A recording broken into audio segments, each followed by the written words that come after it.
I've been a production designer for years.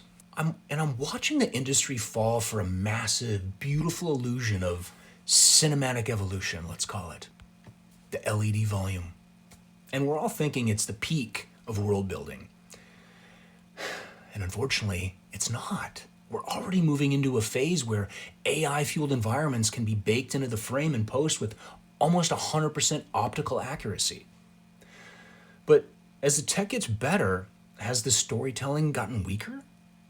I mean, we traded the workshop, a place of labor, friction, and history, for a museum where everything is beautiful. It's like an untouchable screensaver.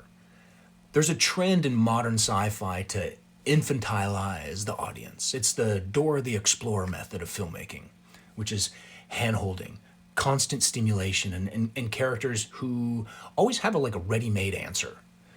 At the 2023 Star Wars celebration, Doug Chain showed us a 40 by 70 foot stage floor. It was like a tiny patch of the market meant to stimulate a city.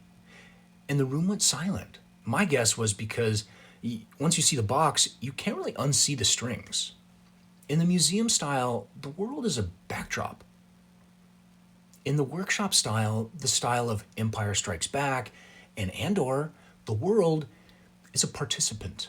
When I say workshop, I'm talking about a space built with mechanical friction. It's the history in the frame. Look at Andor. That isn't a digital asset. It's a practical build. It has a specific specular highlight and like micro shadows in the pitting of the walls and the grounds, and that an LED screen can't replicate. It's more the materials. A workshop shows it's been lived in. It's the downtime. The characters eating rations, repairing a ship, or dealing with the bureaucracy of an office. And when you see a character struggling with a clutch on a freighter, for instance, you aren't just watching a plot. You're witnessing the reality of human labor.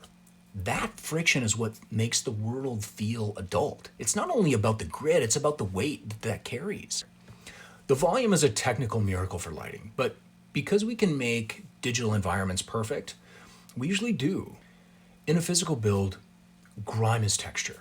You can see rust, bleeding, and oil stains that have soaked into the ground for decades. This is where the strategy comes in. If we don't build the bones of the world with real spatial logic, even the most advanced AI post-productions will look fake. And by removing the hero armor and showing the world through the lens of a real build, the stakes become tactile. You don't tell the audience to be afraid. You show them a world that's heavy, cold, dangerous. I mean, this tech is evolving fast, but the physics of light and the psychology of storytelling, they stay the same. And as we move from physical sets into this next leap of AI and digital volumes, are we losing the lived-in feel forever? Or is there a way to bring the workshop into the digital age? I'm Kelly. See you in the next one.